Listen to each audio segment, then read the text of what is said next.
അടിസ്ഥാനപരമായി രാഷ്ട്രത്തിന് വേണ്ടിയിട്ടുള്ള ഒരു പണിയാണ്. വ്യത്യസ്തമായ വീക്ഷണങ്ങൾ ഉണ്ടാകാം, വ്യത്യസ്തമായ കാഴ്ചപ്പാടുകളും നിലപാടുകളും പരിപാടികളും ഉണ്ടാകാം. പക്ഷെ അടിസ്ഥാനപരമായിട്ടുള്ള ലക്ഷ്യമെന്ന് പറയുന്നത് ഈ രാഷ്ട്രത്തിൻ്റെ പുരോഗതിയാണ്. അങ്ങനെയെങ്കിൽ രാഷ്ട്രത്തിൻ്റെ താൽപ്പര്യം എന്താണ്? ആ താൽപ്പര്യത്തിന് അനുസൃതമാവണ്ണം നിൽക്കേണ്ടുന്ന രാഷ്ട്രീയ കക്ഷികൾ ആരായാലും അവിടെ നിന്ന് വ്യതിചലിച്ചു പോവുകയും നാടും നാടിൻ്റെ താൽപ്പര്യങ്ങളും അപകടപ്പെട്ടു പോകുകയും ചെയ്യുന്ന ഗുരുതരമായ പ്രതിസന്ധി നാട്ടിലുണ്ടാക്കുകയാണ് സമീപകാലത്ത് കേരളത്തിൽ കണ്ടുവന്നിട്ടുള്ള രാഷ്ട്രീയ പ്രവർത്തനങ്ങളുടെ രാഷ്ട്രീയത്തിൻ്റെ രീതി എന്നതാണ് ഒരുപക്ഷെ ഇങ്ങനെ ഒരു ചർച്ച ചെയ്യേണ്ടി വരുന്നതിലേക്ക് കേരളം എത്തിയിട്ടുള്ളത്. ഒരുപാട് കാര്യങ്ങളുണ്ട്. ഇപ്പോൾ ടെലിവിഷനിൽ ഞാൻ ഇന്നലെ ഒരു യാത്ര കഴിഞ്ഞ് വരികയാണ്. നാട്ടിലെ കാര്യങ്ങൾ അറിയാൻ വേണ്ടി ദൂരെ നിന്ന് ചാനലുകൾ തുറക്കുമ്പോൾ അതിൽ കാണുന്നത് മുഴുവൻ നാട്ടിൽ നടക്കുന്ന കൊലപാതകങ്ങളല്ല, ആ കൊലപാതകങ്ങൾക്ക് നേതൃത്വം കൊടുക്കുന്ന രാഷ്ട്രീയ പാർട്ടിയെക്കുറിച്ച്, നേതാക്കളെക്കുറിച്ചുള്ള പരാമർശങ്ങളാണ്. ഏതു തരത്തിലേക്കാണ് നമ്മളുടെ നാട് നമ്മൾ മുന്നോട്ട് കൊണ്ടുപോകേണ്ടത്? ഏറ്റവും രക്തപങ്കിലമായിട്ടുള്ള ഒരു ചരിത്രം ഇന്ത്യക്കുണ്ട്. അത് അതിൻ്റെ രാഷ്ട്രപിതാവിൽ നിന്നുണ്ടായതാണ്. 1947 ഇന്ത്യ സ്വാതന്ത്ര്യത്തിൻ്റെ ആഘോഷത്തിമർപ്പുകളിൽ ഓഗസ്റ്റ് 15 രാത്രിയിൽ ഇങ്ങനെ തിമർത്ത് കളിക്കുമ്പോൾ ഡൽഹിയിൽ ഒരാളുടെ അസാന്നിധ്യം വളരെ ശ്രദ്ധേയമായിരുന്നു. ഗാന്ധിജിയുടെ അസാന്നിധ്യമായിരുന്നു അത്. നബഖാലിയിൽ നഗ്നപാതനായി മനുഷ്യരെ കൊല്ലുന്നവരുടെ മുമ്പിൽ അരുതെന്ന് അഭ്യർത്ഥിച്ചുകൊണ്ട് പറഞ്ഞുകൊണ്ട് നടന്നിരുന്ന ഗാന്ധിജി. ഇന്ത്യയുടെ ജനാധിപത്യം തുടങ്ങുന്നത് അത് പറഞ്ഞ ഗാന്ധിജിയുടെ വിരിമാറിലേക്ക് വെടിയുണ്ട പായിച്ചുകൊണ്ടാണ്. RSS ഇന്ത്യയിലെ ഫാഷിസ്റ്റ് സംഘടനയായി മാറുന്നത് പ്രായോഗികമായി അവരങ്ങനെ മാറി തുടങ്ങിയത് അന്നാണ്. ആ ചോര വീഴ്ത്തലുകൾ അവസാനിക്കണം എന്നതാണ് ഗാന്ധിജിയുടെ സ്വപ്നമായിരുന്നത്. ആ ചോരച്ചാലുകളല്ല ഇന്ത്യക്ക് വേണ്ടത് എന്നതാണ് ഇന്ത്യയിലെ രാഷ്ട്രത്തിനു വേണ്ടി പണിയെടുത്ത മുഴുവരുടെയും സ്വപ്നമെന്ന് പറയുന്നത്. എന്നാൽ പോകുന്നത് എങ്ങോട്ടാണ്, എവിടേക്കാണ്? നിങ്ങൾ ആലോചിച്ച് നോക്ക്. എത്ര ഭീകരമായി 65 വർഷം കഴിഞ്ഞിട്ടും മലയാളികൾ ജനാധിപത്യം പഠിച്ചിട്ടില്ല എന്ന് വന്നാൽ, 65 വർഷം കൊണ്ട് ഈ രാജ്യത്തിലെ ജനാധിപത്യം എന്തെന്ന് പഠിക്കാൻ ഇവിടുത്തെ ഒരു പ്രമുഖ രാഷ്ട്രീയ പാർട്ടിക്ക് കഴിഞ്ഞിട്ടില്ല എന്ന് വന്നാൽ, ജനാധിപത്യത്തിന് ഏറ്റവും അൺഫിറ്റായിട്ടുള്ള, ഒരു തരത്തിലും ജനാധിപത്യത്തിന് യോജിക്കില്ല തങ്ങൾ എന്ന് തെളിയിക്കുകയാണ് CPM എന്ന രാഷ്ട്രീയ പാർട്ടി കഴിഞ്ഞ ദിവസങ്ങളിൽ കാണിച്ചിട്ടുള്ളത്. ചന്ദ്രശേഖരന്റെ വധം വന്നപ്പോ എല്ലാവരും, ഞങ്ങളടക്കം പറഞ്ഞ ഒരു കാര്യമുണ്ട്. യഥാർത്ഥത്തിൽ കേരളത്തിലെ പോലീസ്, കേരളത്തിലെ അന്വേഷണ സംഘം, ഇന്ത്യയിലെ അന്വേഷണ സംഘങ്ങൾ, പോലീസുകാർ യഥാർത്ഥത്തിൽ ഇവിടുത്തെ പ്രതികളെ പിടിക്കുന്നില്ല. ഇത് കുറെ കാലമായി തുടരുകയാണ്. ചന്ദ്രശേഖരന്റെ വധം വരും, ഓരോ വധങ്ങൾ വരുമ്പോൾ അതിന്റെ പ്രാധാന്യത്തിനനുസരിച്ച് മീഡിയകളും രാജ്യത്തിന്റെ ശ്രദ്ധയും അങ്ങനെ അങ്ങ് പോകും. എന്നാൽ ഇതൊക്കെ കഴിഞ്ഞ് പിന്നെയും ഒരുപാട് നാളുകളുണ്ട് നമ്മുടെ നിയമവ്യവസ്ഥക്ക്. നാട്ടിലെ കൊലയാളികളുടെ പ്രതീക്ഷ അതാണ്, നാട്ടിലെ അക്രമകാരികളുടെ പ്രതീക്ഷ അതാണ്. എന്താണത്? മീഡിയകൾക്ക് പുതിയ വാർത്ത വന്നാൽ ഒരു പക്ഷെ അങ്ങോട്ടേ പോയേക്കാം. രാഷ്ട്രീയ പാർട്ടികൾക്ക് പുതിയ വർത്തമാനങ്ങൾ കിട്ടിയാൽ അവരും അങ്ങ് പോയേക്കാം. ഇവിടുത്തെ നിയമപ്രക്രിയകൾക്ക് ഒരുപാട് താമസമുണ്ട്.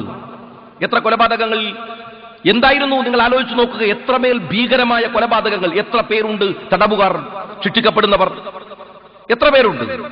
ആരെയാണ് യഥാർത്ഥത്തിൽ ശിക്ഷിക്കുന്നത്? ആരെയാണ് യഥാർത്ഥത്തിൽ ശിക്ഷിക്കേണ്ടത്? ഇപ്പോ ചന്ദ്രശേഖരന്റെ വധം വന്നപ്പോ എന്താ ഉണ്ടായത്?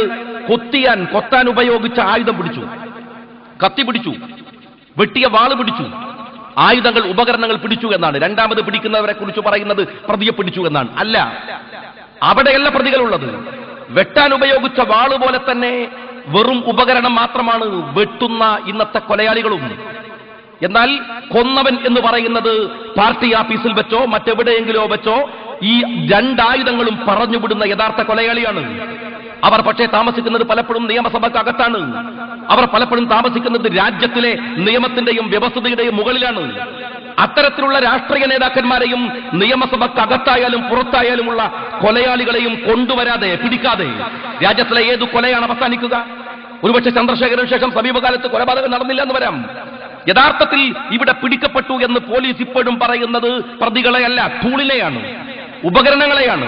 പിടിക്കേണ്ടത് യഥാർത്ഥ പ്രതികൾ ആരാണോ ഈ കൊലപാതകം ആസൂത്രണം ചെയ്തവർ തന്നെയാണ്. പകൽ പോലെ വ്യക്തമാണ് ആരാണെന്ന്. അതിന് തുടർന്നിട്ടുള്ള ഓരോ പത്രസമ്മേളനങ്ങൾ മാത്രം വിലയിരുത്തിയാൽ, ഓരോ സ്റ്റേറ്റ്മെന്റുകൾ മാത്രം വിലയിരുത്തിയാൽ അവസാനം മണി എന്ന് പറയുന്ന ഇടുക്കിയിലെ, നേരത്തെ ബഹുമാന്യനായ തങ്ങൾ പറഞ്ഞല്ലോ മണ്ടശിരോമണി എന്നല്ല, മാത്രമല്ല ഗുണ്ടശിരോമണിയായിട്ടുള്ള ഇവരെ പോലെയുള്ള ഫ്രോഡുകളെ, അവരെയാണ് രാഷ്ട്രീയത്തിൽ പൊതുസമൂഹത്തിന് മുമ്പിലേക്ക് കൊണ്ടുവരേണ്ടത്. ഇത്തരം മണ്ടശിരോമണികൾ ഒരുപക്ഷെ നേരത്തെ ഞാൻ സുരേന്ദ്രനോട് പറയായിരുന്നു, സുരേന്ദ്രന്റെ ഭാര്യ പറഞ്ഞു, ഞാൻ പറഞ്ഞു ഞാൻ വിശ്വാസിയാണ്, അതുകൊണ്ട് ഞാൻ വിചാരിക്കുകയാണ് ഒരുപക്ഷെ മണിയുടെ അകത്തിരുന്ന് അള്ളാഹു പറയിപ്പിച്ചതാണ്. അപ്പൊ ബഹുമാന്യനായ സുരേന്ദ്രന്റെ ഭാര്യയും പറഞ്ഞത്ര ഇന്നലെ ചന്ദ്രശേഖരന്റെ ആത്മാവ് പറയിപ്പിക്കുകയാണ് മണിയെ കൊണ്ട് എന്നാണ്. ഇങ്ങനെ പല മണിമൊഴികളും വരാനുണ്ട്, രാജ്യത്ത് വരാനുണ്ട്. ഞാൻ പറയുന്നത് പിടിക്കേണ്ടത് ആരെയാണ്? ഇപ്പോ കണ്ണൂരിൽ എനിക്ക് കണ്ണൂരിലെ ഒരു MLA എന്നുള്ള നിലയ്ക്ക് എനിക്കിപ്പോഴും അറിയാം. ഇവിടെ ഞങ്ങൾ വളരെ താല്പര്യത്തോടു കൂടി ഗവൺമെന്റിനോട് പറയുന്നത്, ഞങ്ങൾക്ക് പൊതുപ്രവർത്തനം നടത്തണമെങ്കിൽ, ജീവിക്കണമെങ്കിൽ എത്ര കാലമാണ് പോലീസ് ആളുകളുടെ ജീവന് കാവലിരിക്കുക? എത്ര കാലം? ചന്ദ്രശേഖരനെ പോലെ ജീവനും മറ്റൊന്നിനും ഭയമില്ലാത്ത ധീരന്മാർ എത്ര പേരുണ്ടാവും രാജ്യത്ത്? എത്ര പേർക്ക് കഴിയും ഇവിടുത്തെ പോലീസ് ഉദ്യോഗസ്ഥന്മാരെ ഭീഷണിപ്പെടുത്തുക? ഇന്നലെയാണ് കോഴിക്കോടങ്ങാടിയിൽ എളമരം കരീമിന്റെ പ്രസംഗം ഉണ്ടായത്. എന്താണ്? DYSP സന്തോഷ് കുമാര, നിന്റെ മക്കൾ കോളേജിൽ പഠിക്കുന്നില്ലേ? കുറെ ആളുകൾ ഇറങ്ങി പുറപ്പെടുക. ഇവരാരാണ്? സഖാവ് പിണറായി വിജയനെ പോലുള്ള ആളുകൾ. നിങ്ങൾ ആലോചിച്ച് നോക്കുക, ഇവരെല്ലാവരെയും ഭീഷണിപ്പെടുത്തുക. കണ്ണൂർ ജില്ലയിൽ എനിക്കറിയാം കൊലയാളികൾ ഇപ്പോഴും കണ്ണൂരിന്റെ ഗ്രാമാന്തരങ്ങളിൽ ജീവിക്കുന്നു. എത്രയോ ആന്റണിയുടെ പോലീസ് ഒരു കാലത്ത് കണ്ണൂരിൽ നിന്ന് നിറങ്ങി വേട്ടയാടിയപ്പോഴാണ് പാനൂർ അടക്കമുള്ള പ്രദേശം ഇത്തിരി ശാന്തമായത്. എന്തായിരുന്നു സംഭവം എന്നറിയാം? കാക്കശാജി എന്നൊക്കെ പറയുന്ന കൊലയാളികൾ മരത്തിന്റെ മുകളിൽ കാക്ക കിടക്കുന്ന പോലെയാണ് കാക്ക ഇരിക്കുന്ന പോലെ ഇരിക്കുക. മരത്തിന്റെ മുകളിലേ ഇയാൾ താമസിക്കൂ. അങ്ങനെയാണ് ഇയാൾക്ക് പേര് തന്നെ അങ്ങനെ വന്നത്, കാക്ക എന്ന പേര് വന്നത്. കൊമ്പിൽ ഇങ്ങനെ കാല് പണച്ചിട്ട് തല കീഴ്പോട്ടാക്കി വവ്വാലി കിടക്കുന്ന പോലെ കിടന്നിട്ടാണ് ഇയാൾ സുഖമായിട്ട് ഉറങ്ങുക. ഒരു മനുഷ്യനാണ് ഇത്? മനുഷ്യനാണോ? മനുഷ്യനെന്ന് പറയുന്നത് ജന്തുസഹജമായ രൂപഭാവങ്ങൾ ഉണ്ടായാൽ മാത്രം പോരല്ലോ, അതിന്റെ കോലുണ്ടായാൽ പോരല്ലോ. ിലേക്ക് ജന്തു കുടുംബങ്ങൾ സംരക്ഷിക്കാൻ വേണ്ടി മാത്രമാണ്. എന്നാൽ യഥാർത്ഥ കൊലയാളികൾ എപ്പോഴും പുറത്താണ്, ആസൂത്രകർ എപ്പോഴും പുറത്താണ്. ഇതെത്ര കാലമായി കണ്ണൂരിൽ തുടരുന്നു? എത്ര ഭരണകൂടങ്ങൾ മാറി വന്നു? പൊതുപ്രവർത്തനം അസാധ്യമാകുന്ന വണ്ണം, പൊതുപ്രവർത്തനം ഒരു നിർഭയം നടത്താൻ കഴിയാത്ത വണ്ണം, രാഷ്ട്രീയ പ്രവർത്തകന്മാർക്ക് സത്യം വിളിച്ചു പറയാനുള്ള ആർജവമില്ലാത്ത വണ്ണം എല്ലാവരെയും ഭീഷണിപ്പെടുത്തി നിർത്തുക, ഭയപ്പെടുത്തുക, അധികാരം കയ്യിൽ വരുമെന്ന രൂപത്തിൽ അവരെ പേടിപ്പിക്കുക. ഇത് തന്നെയാണ് രാജ്യത്ത്, പ്രത്യേകിച്ച് കണ്ണൂർ ജില്ലയുടെ തലച്ചോറായി കേരളം മുഴുക്കെ നടന്നുകൊണ്ടിരിക്കുന്ന അതിക്രമങ്ങളിൽ സംഭവിച്ചുകൊണ്ടിരിക്കുന്നത്. ഇത് മാറ്റപ്പെടേണ്ടതുണ്ട്, കഴിയേണ്ടതുണ്ട്. എന്നിട്ടോ കൊന്നുകഴിഞ്ഞാൽ, പഴയ ഹിന്ദി സിനിമയിലെ KN സിംഗിനെ പോലെ കുറെ നേതാക്കന്മാരുണ്ട് CPM-ന്. കൊന്നുകഴിഞ്ഞാൽ ചിരിച്ചുകൊണ്ട് വന്നിട്ട് ഈ കൊലയുടെ ചോരയും കത്തിയും തന്റെ കൈവെള്ളയിൽ വെച്ചുകൊണ്ട് മനോഹരമായി ചിരിച്ചുകൊണ്ട് സംസാരിക്കുക. എളമരം കരീമിന്റെ ബോഡി ലാംഗ്വേജ് നിങ്ങളൊന്ന് പരിശോധിച്ച് നോക്ക്. അതല്ലെങ്കിൽ പിണറായി വിജയന്റെ ബോഡി ലാംഗ്വേജ്, ജയരാജന്മാരുടെ ബോഡി ലാംഗ്വേജ് നിങ്ങളൊന്ന് പരിശോധിച്ച് നോക്ക്. എന്തൊരു ചിരിയാണ്! എളമരം കരീമൊക്കെ ഈ കൊലയ്ക്ക് തൊട്ടുപിറ്റേ ദിവസം പത്രസമ്മേളനം നടത്തിയത് വ്യവസായ മന്ത്രിയായിരിക്കുമ്പോൾ കേരളത്തിന് വല്ല പ്രൊജക്ടും കൊണ്ടുവരുമ്പോൾ കാണുന്ന സന്ദേശം പോലെയാണ്. അദ്ദേഹത്തിന്റെ മുഖത്ത് ഒരു ഡിപ്ലോമാറ്റിക് മുതലാളി, ഒരു ബൂർഷ്വയായി അദ്ദേഹത്തിന്റെ ബോഡി ലാംഗ്വേജ്. പിണറായിയോ എല്ലാവരെയും ഭീഷണിപ്പെടുത്തുക. ഈ അടുത്ത നമുക്കറിയാം, പറഞ്ഞ ഓരോ വാചകങ്ങൾ ആവർത്തിക്കേണ്ടി വരികയാണ്. എന്താണ്? ഒരു നികൃഷ്ടജീവി എന്ന് വിളിച്ചു പിണറായി വിജയൻ ഒരു പള്ളിയിലച്ഛനെ, നികൃഷ്ടജീവി ഒരു ബിഷപ്പിനെ. അത് കഴിഞ്ഞപ്പോ കോഴിക്കോടാണ് ഒരു മുതിർന്ന പത്രപ്രവർത്തകരെ വിളിച്ചിട്ട് പറഞ്ഞു, എടോ ഗോപാലകൃഷ്ണ, കത്തി കണ്ടിട്ടുണ്ടോ? കത്തിയെക്കുറിച്ച് അറിയോ? പേടിപ്പിക്കുകയാണ് ആര്? പിണറായി വിജയൻ. പിന്നെയോ തിരുവഞ്ചൂർ രാധാകൃഷ്ണൻ, എടോ രാധാകൃഷ്ണ DYSP, എടോ സന്തോഷ് കുമാര. ഇയാൾ ആര്? ഈ പിണറായി വിജയൻ ആര്? ഇയാൾ CPM-ന്റെ സെക്രട്ടറിയാണ്. അയാൾ ഒരു പഞ്ചായത്ത് മെമ്പർ പോലുമല്ല വർത്തമാന കേരളത്തിൽ. ഞാൻ അയാളെക്കാൾ ഡെസിഗ്നേറ്റഡ് ആണ്, ഞാൻ ഒരു MLA ആണ്. ഇയാൾ ആരാണ്? ഇയാൾ വലിയ തമ്പുരാനാണെങ്കിൽ CPM-ന്റെ സെക്രട്ടറിയാണ്. അത് CPM-കാരോട് കാണിച്ചാൽ മതി, നാട്ടുകാരുടെ പെരടിക്കുകാരിട്ടല്ല പിണറായി ഗുണ്ടായിസം കാണിക്കേണ്ടത്. ഇയാൾ ആരാണ്? എല്ലാവരെയും വെല്ലുവിളിക്കാൻ കേരളം എന്ന് പറയുന്ന സാമ്രാജ്യത്തിലെ സുൽത്താനാണോ സഖാവ് പിണറായി വിജയൻ? ഇയാളുടെ ബോഡി ലാംഗ്വേജ്, ഇയാളുടെ രീതി. ഒരു കാര്യം പലപ്പോഴും സുരേന്ദ്രൻ പറഞ്ഞിട്ടുണ്ട്, മുസോളിനിയെ ഓർമ്മയുണ്ടോ പിണറായിക്ക്? വലിയ ധിക്കാരിയായിരുന്നു ലോകത്ത്. ആ മുസോളിനി അവസാനം സ്വന്തം കാമുകിയുടെ കൂടെ ആത്മഹത്യ ചെയ്യേണ്ടി വന്നു, ജീവിക്കാൻ വയ്യാഞ്ഞിട്ട്. പിണറായി വിജയൻ നിരത്തിലിറങ്ങാൻ കഴിയാത്ത കാലത്തിലേക്ക് വരും അദ്ദേഹം ചെയ്ത പ്രവർത്തികൾ ജനങ്ങൾ അറിഞ്ഞാൽ. എന്നിട്ട് ഇന്നലെ നമ്മളുടെ എളമരം കരീമിന്റെ സ്റ്റേറ്റ്മെന്റ് ഇന്ന് പത്രത്തിൽ വായിച്ചപ്പോൾ ഞാൻ ചിരിച്ചുപോയി. അയാൾ പറയാണ്, അന്തേരി സുരയുടെ മകളുടെ രണ്ടാമത്തെ പോലുള്ള കല്യാണത്തിന് ഞങ്ങൾ പോകും. എന്നിട്ട് പറയാണ്, അന്തേരി സുര അറസ്റ്റ് ചെയ്യപ്പെട്ടത് ഒരു പൊളിറ്റിക്കൽ കേസിലാണ്. എന്താണ് ഈ എളമരം കരീം പറയണത്? അന്തേരി സുര എന്തിനാണ് ജയിലിൽ പോയതെന്ന് അറിയോ? മൊയ്തു ഹാജി എന്ന് പറയുന്ന ഒരു വൃദ്ധൻ, 80 വയസ്സുകാരൻ, അദ്ദേഹത്തിന്റെ മകനുണ്ടായിരുന്ന ഒരു യൂത്ത് ലീഗ് അനുഭാവിയായിട്ടുള്ള യൂസഫ്. ആ യൂസഫിനെ കൊല്ലാൻ വേണ്ടി മൊയ്തു ഹാജിയുടെ വീടിന്റെ ഓട് ഇളക്കിയിട്ട് ഇറങ്ങുകയാണ്. യൂസഫ് കൊല്ലുമെന്ന് ഭീഷണിയുള്ളത് കൊണ്ട് നേരത്തെ വീട്ടിലില്ല. ഈ വൃദ്ധൻ, ആ സ്ത്രീകൾ വൃദ്ധന്റെ കഴുത്തിൽ ആദ്യത്തെ വെട്ടുപെട്ടുമ്പോ ആ സ്ത്രീകൾ പറയാൻ, നിങ്ങളെല്ലാം കൊണ്ടുപോയിക്കോ, പൊന്നെടുത്തോ, പണമെടുത്തോ, ഇതാ താക്കോൽ, എല്ലാം കൊണ്ടുപോയിക്കോ, ഞങ്ങളുടെ ഉപ്പാപ്പയെ വിട്ടേക്ക്. 80 വയസ്സുള്ള ആ മനുഷ്യനെ വെട്ടിക്കൊന്നിട്ട് അവിടെ ഉണ്ടായിരുന്ന അദ്ദേഹത്തിന്റെ വെറ്റില മുറുക്കുന്ന ആ പാത്രത്തിൽ ഒരു വെറ്റിലയിട്ട് അടക്ക ചേർത്ത് എന്നിട്ട് അത് കുത്തി അദ്ദേഹം തിന്നിട്ടാണ് ആ വീട്ടിൽ നിന്നൊരു കൊലയാളി ഇറങ്ങിപ്പോയത്. അത്ര ഭീകരനാണ് അന്തേരി സുര. ആ അന്തേരി സുരയുടെ 2ാമത്തെ മോളെ കല്യാണത്തിന് പോകുന്ന ഈ ഇളമരം കരീം പറയുന്നത്, ഞാൻ പറയുന്നത് കരീമേ, 2ാമത്തെ മോളെ കല്യാണത്തിന് പോണ്ട, 2ാമത്തെ മോളെ തന്റെ വീട്ടിലേക്ക് മോനെ കൊണ്ട് കെട്ടിച്ചു കൊണ്ടുവന്നോ, അതാ കുറച്ചുകൂടെ നല്ലത്. കാരണം കരീബിനെ പോലത്തെ വലിയ വലിയ കൊമ്പൻ മുതലാളിമാർക്ക് ഇത്തരം ഗുണ്ടാ ബന്ധം നല്ലതാണ്. കാര്യം എന്താണ്? സമ്പാദിച്ച് അഴിമതി നടത്തി കൂട്ടിയ സ്ഥാപന ജംഗമ വസ്തുക്കളൊക്കെ സംരക്ഷിക്കണമെങ്കിൽ ഇത്തരം ഗുണ്ടകൾ കൂടെ നിൽക്കുന്നത് നല്ലതാണ്. ഇളമരം കരീബിനെ പോലെയുള്ളവർക്ക് രാജ്യത്തിലെ ജനാധിപത്യത്തെ വെല്ലുവിളിക്കുക, ജനങ്ങളെ വെല്ലുവിളിക്കുക, അതിന് ഓശാന പാടാൻ വേണ്ടിയിട്ട് കുറെ ആളുകളും നാട്ടിൽ ഇടതുപക്ഷത്തിന്റെ CPM-കാരന്റെ ചെരുപ്പ് നക്കിയ വെള്ളം കുടിക്കുന്ന ഉളുപ്പില്ലാത്ത കുറെ സാംസ്കാരിക നായകന്മാരെന്ന് പറയുന്ന കുറെ ആളുകളും നട്ടലില്ലാത്തവർ. ഇന്ന് ONV കുറിപ്പ് പറയാണ്, ഞങ്ങൾക്ക് സൗകര്യമുള്ളപ്പം വിമർശിച്ചോളും. ഇയാൾ വിമർശിച്ച രാജ്യങ്ങൾ അറിയുമല്ലോ.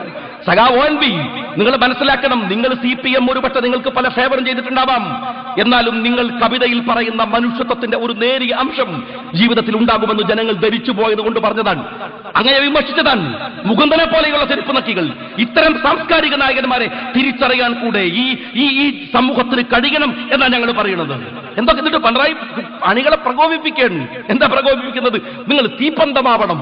ആര് അണികളാവണം? മൂപ്പരാവൂല. മൂപ്പര് മുതലാളിമാരെ വീട്ടിൽ കിടന്നുറങ്ങല്ലേ? തീപ്പന്തം ആരാവണം? അണികളാവണം. അങ്ങ് കൂത്തുപറമ്പിലെ 5 രക്തസാക്ഷികൾ തീപ്പന്തമായിരുന്നു പിണറായി. ജീവിച്ചിരിക്കുന്ന പുഷ്പന്റെ അമ്മ പറഞ്ഞെന്താണെന്നറിയോ? എന്റെ മകന്റെ ഒരു നരങ്ങൾ കേൾക്കുമ്പോ ഓടിച്ചെന്നാൽ ഒരുപക്ഷെ ഈ ചെയ്തിരിക്കുന്നുണ്ടാവും മൂക്കിന്റെ മുകളിൽ, തട്ടാൻ വയ്യ, അവന്റെ കൈ പൊന്തൂല. ജീവിച്ചിരിക്കുന്ന കൂത്തുപറമ്പിലെ രക്തസാക്ഷിയാണ് പുഷ്പൻ.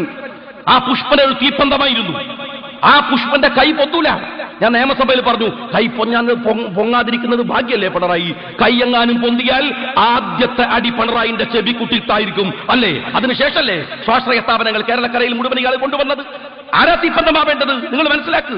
നിങ്ങൾ ആരെയാണ് ഇവിടെ ഒരു രാഷ്ട്രീയ പാർട്ടി, എന്തെല്ലാം സംഘടനകൾ, എന്തെല്ലാം പേരിൽ ഞാനതാ പറഞ്ഞത്, 65 കൊല്ലം കൊണ്ട് ജനാധിപത്യം പഠിച്ചിട്ടില്ല. LTT എന്ന് പറയുന്ന ഒരു സംഘടന, പിന്നെന്താ റെഡ് ഫോഴ്സ് എന്ന് പറയുന്ന സംഘടന, അതുപോലെ തന്നെ കില്ലർ സ്ക്വാഡ് എന്ന് പറയുന്ന സംഘടന.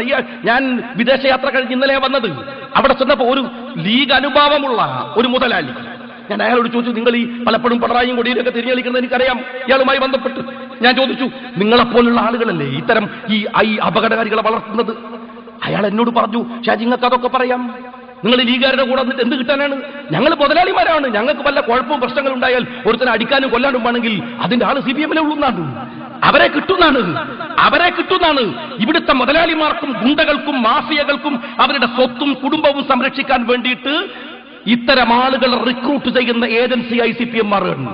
CPM എല്ലാ കൊലപാതകങ്ങളെ പോലെയും ഇത് നിസ്സാരമായി തീരുമെന്ന് വിചാരിക്കണ്ട. ചന്ദ്രശേഖരന്റെ വധം അങ്ങനെ തീരുമെന്ന് വിചാരിക്കണ്ട. ഫസലിന്റെ വധം അങ്ങനെ തീരുമെന്ന് വിചാരിക്കണ്ട. ഷുക്കൂറിന്റെ കൊലപാതകം അങ്ങനെ തീരുമെന്ന് വിചാരിക്കണ്ട. ഇത് തുടക്കമാണ്. നിങ്ങളുടെ നന്ദിഗ്രാമിലെ വെടിവെപ്പാണ് ബംഗാളിൽ നിങ്ങളുടെ വേര് പിഴുതതെങ്കിൽ ഈ 3 കൊലപാതകങ്ങൾ കേരളത്തിലെ CPM-ന്റെ അടിവേര് മാന്തുന്ന ചരിത്രമായിരിക്കും സംഭവിക്കാൻ പോവുക. ഈ പോക്ക് പോയാൽ CPM-ന്റെ അവസാനത്തെ സെക്രട്ടറി ആയിരിക്കും സഖാവ് പിണറായി വിജയൻ എന്ന് അവരെ മനസ്സിലാക്കിക്കോ. എന്നിട്ട് രാജ്യത്തെല്ലാവരും വെല്ലുവിളിക്കുക, മീഡിയക്കെതിരെ കുറയ്ക്കുക. ഇവിടെ രാഷ്ട്രീയക്കാർക്ക് ഒരു രീതിയുണ്ട്. ഫോർത്ത് എസ്റ്റേറ്റ് ഭയങ്കര സംഭവമാണ്, ഫോർത്ത് എസ്റ്റേറ്റ് ഭയങ്കര ഉഷാറാണ്. എന്തിന്? വെറുതെ പൊക്കി പ്രസംഗിക്കാണ്. അവനാന്റെ കാര്യം വരുമ്പോൾ മീഡിയകൾക്കെതിരെ കുറച്ചുതുള്ളും. മീഡിയകൾ ചെയ്യുന്ന തെറ്റെന്താണ്? ഞാൻ ചോദിക്കട്ടെ, കേരളത്തിലെ മുഴുവൻ മീഡിയകളും ഒരു മാനേജ്മെന്റ് നടത്തുന്നതല്ല. വിവിധ മാനേജ്മെന്റുകൾ, വിവിധ താല്പര്യങ്ങൾ, വിവിധ വീക്ഷണങ്ങൾ. ആ മീഡിയകൾക്ക് മുഴുവൻ ഒരു സ്വരമാകുന്നുവെങ്കിൽ അത് രാജ്യത്തിലെ ഫോർത്ത് എസ്റ്റേറ്റ് അവരുടെ ഉത്തരവാദിത്തങ്ങൾ നിർവഹിക്കുന്നു എന്ന അർത്ഥം. മീഡിയകളെ എങ്ങനെ മാറ്റാനാവും? മീഡിയകളല്ല മാറേണ്ടത്, രഹസ്യ സ്വഭാവങ്ങൾ സൂക്ഷിക്കുന്ന രാഷ്ട്രീയക്കാരാണ്. മീഡിയകൾ മനുഷ്യന്റെ ജീവിതത്തെ സുതാര്യമാക്കുന്നു, അവന്റെ ജീവിതത്തിൽ ഇടപെടുന്നു. ഇവിടെ സുതാര്യമായി ജീവിക്കാൻ നട്ടലില്ലാത്ത രാഷ്ട്രീയക്കാർ, സുതാര്യമായി പ്രവർത്തിക്കാൻ കഴിയാത്ത രാഷ്ട്രീയ പാർട്ടികൾ, അവരാണ് പിരിച്ചുവിടപ്പെടേണ്ടവരും പിരിഞ്ഞു പോകേണ്ടവരും, മീഡിയകളല്ല. അതിന് കഴിയുന്ന സംവിധാനമാണ് രാജ്യത്ത് വരേണ്ടത്. അവർക്കെതിരെ കുറച്ചിട്ടെന്ത് കാര്യം? അല്ലെങ്കിൽ ഇന്നത്തെ കാലത്ത് കഴിയുമ്പോൾ അറബ് വസന്തം നമ്മൾ പറയുന്നു, ലോകത്ത് വലിയ വിപ്ലവം ഉണ്ടാക്കിയിരിക്കുന്നു. അറബ് വസന്തം, വലിയ വിപ്ലവങ്ങൾ. ആരാ തുടക്കം? കുറച്ചു ചെറുപ്പക്കാർ സോഷ്യൽ മീഡിയകളെ ഉപയോഗിച്ചതാണ്. ജനങ്ങൾ നിരന്തരം ഇടപെടുന്നു. ഞാൻ ഗൾഫിൽ ഇരുന്നപ്പോ ഫേസ്ബുക്ക് ഓപ്പൺ ചെയ്തപ്പോ അതിനകത്തൊരു കമന്റ് വന്നു, പിണറായി വിജയന്റെ സ്റ്റേറ്റ്മെന്റ് വന്നു, നിങ്ങൾ തീപ്പന്തമാവണം. അത് ഞാൻ തുറന്നപ്പോ പെട്ടെന്ന് തന്നെ അതിലേക്ക് അടുത്ത കമന്റ് വരികയാണ്, തീപ്പന്തം കുറച്ചു കഴിഞ്ഞാൽ കരിക്കട്ടയുമാകും. കുട്ടികൾ ഇടപെടുന്നു. കുട്ടികൾ നിമിഷം പ്രതി നേതാക്കന്മാരുടെ സ്വഭാവത്തോട്, അവരുടെ ഇടപെടലുകളോട്. സുതാര്യമാണ് ലോകം. ആ ലോകം സുതാര്യമായതിന് ലോകത്തെ തെറി വിളിച്ചിട്ട് കാര്യമില്ല. അറബ് വസന്തം ലോകത്തിലുണ്ടായത് ഈ സോഷ്യൽ മീഡിയ ഉപയോഗിച്ചിട്ടാണ്. ഒരു കാര്യം നേതാക്കന്മാർ തിരിച്ചറിയേണ്ടത്, കടൽ കിഴവന്മാരെ പോലെ, പിണറായിയെ പോലെയുള്ള കടൽ കിഴവന്മാരെ രാജ്യം വലിച്ചെറിയുന്ന സുതാര്യതയിലേക്കാണ് കാര്യങ്ങളെ മീഡിയകളായാലും മറ്റുള്ളവരായാലും കൊണ്ടുപോകുന്നത്. ഞാൻ ദീർഘമായി വിശദീകരിച്ചു പറയാൻ ശ്രമിക്കുന്നത് ഒരു കാര്യം മാത്രമേ ഉള്ളൂ. രാഷ്ട്രീയ പ്രവർത്തകർ പഠിച്ചിരിക്കേണ്ട ഒരു കാര്യം ചന്ദ്രശേഖരനിലുണ്ട്. പ്രത്യേകിച്ച് കമ്മ്യൂണിസ്റ്റുകൾ പഠിക്കണം ചന്ദ്രശേഖരനെ. ചന്ദ്രശേഖരൻ എനിക്ക് നേരത്തെ അറിയാം, ഒരുപാട് നേരത്തെ അറിയാം. അദ്ദേഹം ഡിവൈഎഫ്ഐയുടെ നേതാവ് എന്ന നിലക്ക് MSF-ൽ പ്രവർത്തിക്കുന്ന സമയം മുതൽ പലപ്പോഴും പല സെമിനാറുകളിലും അദ്ദേഹവുമായി ഇടപെട്ടിട്ടുണ്ട്. മാർക്സിസ്റ്റ് പാർട്ടിയുമായി വലിയ ആശയ വ്യതിയാനം സംഭവിച്ചപ്പോ മുസ്ലിം യൂത്ത് ലീഗുമായി ബന്ധപ്പെട്ട പല പരിപാടികളിലും ഞാൻ അദ്ദേഹത്തെ ബന്ധപ്പെട്ടിരുന്നു. അദ്ദേഹം പറഞ്ഞു, ഞാൻ ഒരുപക്ഷെ സജീവമായി നിങ്ങളുടെ പരിപാടികളിൽ വന്നുപെട്ടാൽ അത് തെറ്റിദ്ധരിക്കപ്പെടുമോ, എനിക്ക് ഭയമുണ്ട്. മുസ്ലിം ലീഗിന്റെ ജനാധിപത്യ രീതിയെ, ജനാധിപത്യ സംവിധാനങ്ങളെ, നിങ്ങൾ രാജ്യത്ത് ടെററിസ്റ്റുകൾക്കെതിരെ നടത്തിക്കൊണ്ടിരിക്കുന്ന നിങ്ങളുടെ പോരാട്ടങ്ങളെ ഞാൻ സംശയിക്കുന്നില്ല. പക്ഷേ എന്നെ സംശയിക്കാൻ ഇടവരുന്ന ഒന്നിലും വളരെ സെൻസിറ്റീവായിട്ടുള്ള ഒരു രാഷ്ട്രീയ പ്രവർത്തനം നടത്തുന്ന ആൾ എന്ന നിലക്ക് എനിക്ക് വന്നുകൂടാ എന്നതുകൊണ്ട് പലപ്പോഴും അദ്ദേഹം യൂത്ത് ലീഗ് അടക്കം വിളിച്ച സെമിനാറുകളോട് സ്വതന്ത്രാഭിപ്രായം പറയാൻ പോലും വന്നില്ല. അത്ര സൂക്ഷ്മതയോടുകൂടി ജീവിച്ച ഒരു കമ്മ്യൂണിസ്റ്റ്. അവസാന നാളുകളിൽ അദ്ദേഹത്തിന് പോലീസിൽ പറഞ്ഞു, പ്രൊട്ടക്ഷൻ വേണം, പ്രൊട്ടക്ഷൻ ഉണ്ട്, നിങ്ങൾ സൂക്ഷിക്കണം, നിങ്ങൾക്ക് അപകടമുണ്ട്, അതുകൊണ്ട് പോലീസ് പ്രൊട്ടക്ഷൻ തരാൻ തീരുമാനിച്ചിരിക്കുന്നു. എന്താ അദ്ദേഹം പറഞ്ഞത്? ഞാൻ പ്രൊട്ടക്ഷനോട് വാങ്ങി നടന്നാൽ പിന്നെ എന്റെ ബാക്കിയുള്ള പ്രവർത്തകരുടെ ജീവന്റെ വില എന്താണ്? അവർ ഭയപ്പെടില്ലേ? അതിനകം തന്നെ ഒഞ്ചിയത്ത് ഒരുപാട് പേർ ആക്രമിക്കപ്പെട്ടിട്ടുണ്ട്.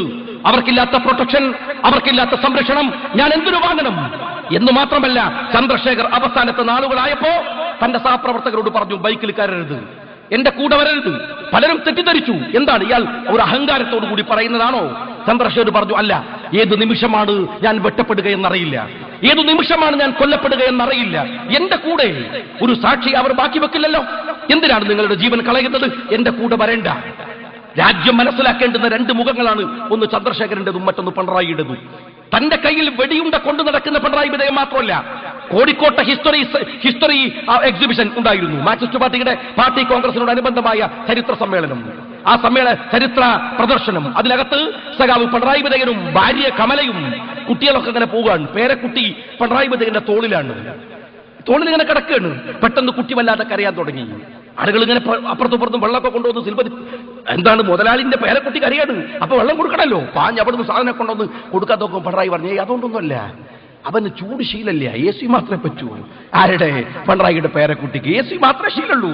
മാർക്സിസ്റ്റ് പാർട്ടിയുടെ MLA-മാര് അവിടെ ചന്ദ്രശേഖരന്റെ വീട്ടിലേക്ക് ചെല്ലുമ്പോ ചന്ദ്രശേഖരന്റെ ഭാര്യയും മക്കളും പറഞ്ഞു, പടി കടക്കരുത്. അവരെല്ലാ സഖാക്കളുടെ വീട്ടിൽ പോയി ആക്രമിച്ചു എന്ന് പറഞ്ഞിട്ട്. അപ്പൊ ഒരു സഖാബിന്റെ രോദനം കൈരളി കാണിക്കുന്നുണ്ട്. പൊട്ടിക്കരയാണ് സഖാബ്. എന്നിട്ട് പറയാണ്, എന്റെ വീട് തകർത്തു കളഞ്ഞു, എന്റെ രണ്ടാമത്തെ നിലയിലെ AC പറ്റ നശിപ്പിച്ചാളുന്നു. സഖാവാണ്, വമ്പിച്ച സഖാവാണ്. രണ്ടാമത്തെ നിലയിലെ AC പോയതാണ് അയാളുടെ സങ്കടം. ഇവിടെയാണ് മാർക്സിസ്റ്റ് പാർട്ടിക്കാരൻ നിൽക്കുന്നത്. വർത്തമാന കേരളത്തിൽ വാങ്ങിക്കൂട്ടിയ ഒരുപാട് സ്വത്തുക്കളുണ്ട്, കണക്ക് പറയണം. ഇവിടെ ഒരു കേസ് എന്ന നിലക്ക് ചന്ദ്രശേഖരന്റെ കേസെടുത്ത് അവസാനിപ്പിക്കാൻ പാടില്ല ഗവൺമെന്റ്. ഷുക്കൂർ വധം മുതൽ, അതല്ലെങ്കിൽ ഫസൽ വധം മുതൽ, കേരളത്തിലെ മണിയുടെ സ്റ്റേറ്റ്മെന്റിന്റെ പശ്ചാത്തലത്തിൽ കേരളത്തിലെ മുഴുവൻ കേസുകളും, അതിലേത് രാഷ്ട്രീയ പാർട്ടി കക്ഷിയായാലും, കേരളത്തിലെ മുഴുവൻ കൊലപാതകങ്ങളും രാഷ്ട്രീയ കൊലപാതകങ്ങളെ കുറിച്ചും കേന്ദ്ര ഗവൺമെന്റ് അടിയന്തരമായി ഇടപെട്ട് അന്വേഷണം നടത്തുകയാണ് ഏറ്റവും അനിവാര്യമായിട്ടുള്ള കാര്യം. അത് ചെയ്യണം. അതൊരു കേസ് മാത്രമല്ല, ഇതിന്റെ പിറകിൽ പ്രവർത്തിക്കുന്നവരെ കൊണ്ടുവരണം. 65 കൊല്ലം കൊണ്ട് ജനാധിപത്യം പഠിക്കാത്ത കേരളത്തിലെ രാഷ്ട്രീയക്കാരെ ജനാധിപത്യം പഠിപ്പിക്കാൻ കേന്ദ്ര ഗവൺമെന്റ് ഇടപെടുക തന്നെ ചെയ്യണം എന്നാണ് ഞങ്ങൾ പറയുന്നത്. അത് മാത്രമേ നിവൃത്തിയുള്ളൂ. അല്ലാതെ ഇവിടെ വെച്ച് എന്താ കാര്യം എന്നറിയുമോ? ഇവിടെ ഷുക്കൂറിന്റെ വധവുമായി ബന്ധപ്പെട്ട് CBIയുടെ ആവശ്യം ഉന്നയിച്ചു. ഇവിടെ യൂത്ത് ലീഗ്, MSF, മുസ്ലിം ലീഗ് ഒക്കെ പറഞ്ഞു. പലരും ചോദിച്ചു, നിങ്ങൾ ഭരണത്തിലല്ലേ? എനിക്കറിയാം, കണ്ണൂർ ജില്ലയിൽ ഷുക്കൂറിന്റെ കേസ് കൈകാര്യം ചെയ്യാൻ പാർട്ടി ചുമതലപ്പെടുത്തിയ ഒരു വ്യക്തി എന്നുള്ള നിലക്ക് എനിക്കറിയാം. പോലീസ് തെറ്റായ കാര്യങ്ങൾ ചെയ്യുന്നു എന്ന് ഞങ്ങൾ വിശ്വസിക്കുന്നില്ല. കേസ് മുന്നോട്ട് പോകും. കേസ് കുറെ കഴിയുമ്പോൾ ഞാൻ പറഞ്ഞല്ലോ, മീഡിയ ശ്രദ്ധ പോകാം, രാഷ്ട്രീയ ശ്രദ്ധ പോകാം. അവസാനം കേസിന്റെ അവസാന ഘട്ടം എത്തുമ്പോ പോലീസ് ഉദ്യോഗസ്ഥന്മാർ സാക്ഷികൾ, അവിടുത്തെ ആളുകൾ സാക്ഷികൾ, അവരെ ഭീഷണിപ്പെടുത്തും. CPM ഭീഷണിപ്പെടുത്തും, കൃത്യമായി ഭീഷണിപ്പെടുത്തും. മകനെ കിട്ടിയില്ലെങ്കിൽ വാപ്പയെ കിട്ടിയില്ലെങ്കിൽ ഉമ്മയെ, അല്ലെങ്കിൽ ബന്ധുക്കളെ, ആരെയും വെച്ചേക്കില്ലെന്ന് പറയും. അവസാനം സാക്ഷികൾ കോടതിയുടെ മുമ്പിൽ പോയി അവന്റെ ജീവൻ രക്ഷിക്കാനോ അവന്റെ കുടുംബത്തെ രക്ഷിക്കാനോ അവൻ മൊഴിമാറ്റി പറയും. ഒരു കുഴപ്പവുമില്ലാതെ പ്രതികൾ പുറത്തു വരും. ഇത് കണ്ണൂർ ജില്ലയിൽ നിരന്തരമായി നടക്കുന്ന കലാപങ്ങളുടെ ക്ലൈമാക്സ് ഇങ്ങനെയാണ്. ഒരു വിഷയമുണ്ടായിക്കഴിഞ്ഞാൽ അതിനുള്ള എല്ലാ സ്കോഡുകളും. നേരത്തെ എന്തായിരുന്നു നമ്മുടെ നാട്ടിലെ സ്ഥിതി എന്ന് പറഞ്ഞാൽ ഞാൻ പലപ്പോഴും പറഞ്ഞിട്ടുണ്ട്. ഗുണ്ടകൾ തെരുവിലെ ഗുണ്ടകൾ, ഗ്രാമത്തിലെ ഗുണ്ടകൾ ഗ്രാമത്തിൽ, രാഷ്ട്രീയത്തിലെ തെമ്മാടികൾ രാഷ്ട്രീയത്തിൽ, അതുപോലെ പോലീസിലെ ഗുണ്ടകളും തെമ്മാടികളും അവിടെ, ബ്യൂറോക്രസിയിലെ ആളുകൾ, ജുഡീഷ്യറിയിലെ മോശപ്പെട്ടവർ, എല്ലാവരും അവിടെ നിന്നിട്ടായിരുന്നു കളി. പക്ഷെ ഇപ്പൊ അങ്ങനല്ല. രാഷ്ട്രീയത്തിൽ ആർക്കെങ്കിലും ഗുണ്ടക്ക് വേദനിച്ചാൽ തെരുവിലെ ഗുണ്ട വരും, തെരുവിലെ ഗുണ്ടക്ക് വേദനിച്ചാൽ പോലീസിലെ ഗുണ്ട വരും, പോലീസിലെ ഗുണ്ടക്ക് വേദനിച്ചാൽ ബ്യൂറോക്രസിയിലെ ഗുണ്ട വരും, ഇവർക്കൊക്കെ വേദനിച്ചാൽ ജുഡീഷ്യറിയിലെ ഗുണ്ടകൾ ഇവരെ സംരക്ഷിക്കാൻ വരും. എന്ന് വെച്ചാൽ രാജ്യത്തിലെ തെമ്മാടികളുടെയും ഗുണ്ടകളുടെയും ഒരു കൺസോർഷ്യം രൂപപ്പെട്ടു വന്നിരിക്കുന്നു. ഇതിനെതിരെയാണ് ജാഗ്രത പാലിക്കേണ്ടത്. ഇവിടെ അതിനെതിരായുള്ള ജനാധിപത്യ പോരാട്ടമാണ് ശക്തമാവേണ്ടത്. ഇവിടുത്തെ എല്ലാ രാഷ്ട്രീയ പാർട്ടികളും CPM-നകത്തുള്ള എല്ലാ പാർട്ടികൾക്കും അകത്തുള്ള മാനുഷികതയെ ഉയർത്തിപ്പിടിക്കുന്ന, ഇന്ത്യ എന്ന നാട് നിലനിൽക്കണമെന്ന് വിചാരിക്കുന്ന, രാഷ്ട്രീയത്തെ സക്രിയമാക്കേണ്ടുന്ന മുഴുവൻ ആളുകളും ഇതിൽ ഇടപെടണം. ഇവിടെ എന്താ ഇതിന്റെ ഇരുട്ടിന്റെ മറവിൽ വേറെ ചില പ്രവർത്തനം നടക്കുന്നു. ഇപ്പൊ വരുന്ന പോസ്റ്ററുകൾ എന്താണ്? ഒന്നാമത് ചന്ദ്രശേഖർ, എന്താണ് ഒന്നാമത്തെ ആൾ ഫസൽ, രണ്ടാമത്തെ ആൾ ഷുക്കൂർ, മൂന്നാമത്തെ ആൾ ചന്ദ്രശേഖർ, ഇനി ആര്? എന്നിട്ട് പറയുന്നു ചെറുപ്പക്കാർ ഭയമില്ലാത്ത രാഷ്ട്രീയ പ്രവർത്തനത്തിന് SDPI-യിൽ ചേരണം. എവിടേക്കാ പോണത്? ഇത് ആശാസ്യമാണോ? ഇത് ഗുണകരമാണോ? ഇവിടുത്തെ രാഷ്ട്രീയ ബോധമുള്ളവർ ജാഗ്രതയോടെ പ്രവർത്തിച്ചിട്ടില്ലെങ്കിൽ ഇതിന്റെ ലാഭം കൊയ്യാൻ പോകുന്നവർ രാജ്യത്തിലെ കലാപകാരികളാണ്, അരാഷ്ട്രീയവാദികളാണ്, നാടിനെ കുട്ടിച്ചോറാക്കാൻ വരുന്നവരാണ്. അതുകൊണ്ട് രാഷ്ട്രീയ ബോധമുള്ളവരുടെ കൂട്ടായ്മയെ ഉയർത്തിപ്പിടിക്കാനുള്ള ഒരു ജനകീയമായ പോരാട്ടത്തിന് തുടക്കമാവട്ടെ ഈ ചർച്ചയെന്ന് ആഗ്രഹിച്ചുകൊണ്ട്, പ്രതീക്ഷിച്ചുകൊണ്ട്, ഇത് ഉദ്ഘാടനം ചെയ്തതായി അറിയിച്ചുകൊണ്ട് ഞാൻ എന്റെ വാക്കുകൾക്ക് വിരാമം കുറിക്കുന്നു. നന്ദി ചെയ്യുന്നു.